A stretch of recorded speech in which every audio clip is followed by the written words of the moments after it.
guys, I'm FPL Nymfria and welcome back to the home of FPL videos. The clash of the Titans happened this weekend when Liverpool took on Manchester City. I had 4 players in that game alone, so let's take a look at how I got on in game week 12. Well, I called for Pope to turn his bad spell around in last week's video, and I think he might have listened because we've had to wait since game week 8 for a clean sheet. But this weekend it was back, thankfully. He made 4 saves, 2 inside the box and 2 high claims, resulting in 2 bonus points and 9 points towards my team total. Get in, Popey. That's way more like it. Taking a look at my defence, and I think this is where I was the most lost last week when discussing my options in my video. I had a gut feeling to play Sayunchu, but the problem with being lost is you tend to be left open to being persuaded away from your gut. So as you will have seen, I was lining up with Trent, Lundstrom and Sayunchu in that video, and as you can see now,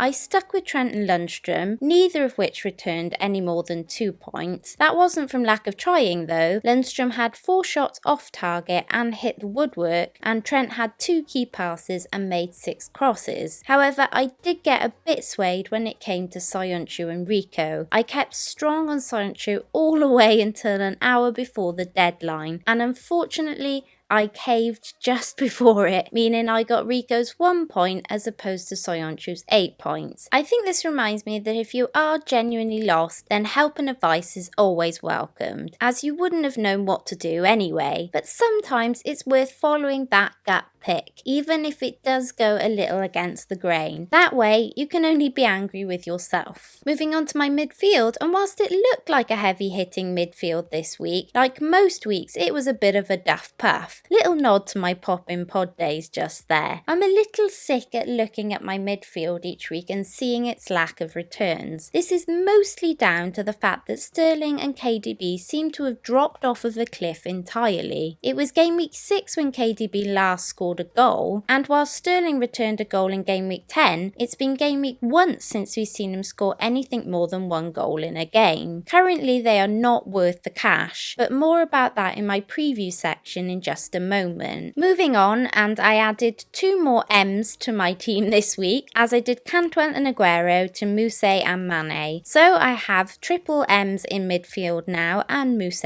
up front. Of my triple M's, Mane was the only one who returned this week, getting a goal and adding 7 points to my team total. It's a rare week when neither Mount or McGinn get me nothing, but unfortunately this weekend happened to be one of them. Just goes to show that no matter how good a team looks on paper, it doesn't always pay off. In fact, I always seem to be more nervous about my team when it looks too good to be true, because it often is. Moving on to my forwards, and this is where the majority of my points came in. I've been very lucky that I called this forward line early and have been rocking it for the past 3 weeks, which has definitely paid dividends in my squad value and my points. I think the secret with this double up is going to be knowing when to get off early, as they are now becoming templatey very fast, and it's definitely not going to help me much climb the ranks holding these 2 if they start to drop in form. Saying that, I can't complain at the moment. 8 points from Abraham for his goal, minutes played and 2 bonus points, and 24 from my captain Vardy from a goal, an assist, minutes played and 3 bonus points. Was I nervous when Tammy scored knowing how many had captained him? Absolutely, but thankfully my faith in knowing how bad my team's defence is and Vardy's form paid off in the end. So with all of that, I got 62 points, 14 above the average, placing me at an OR of 192,085, meaning I had the smallest green arrow in history of all green arrows. Wow.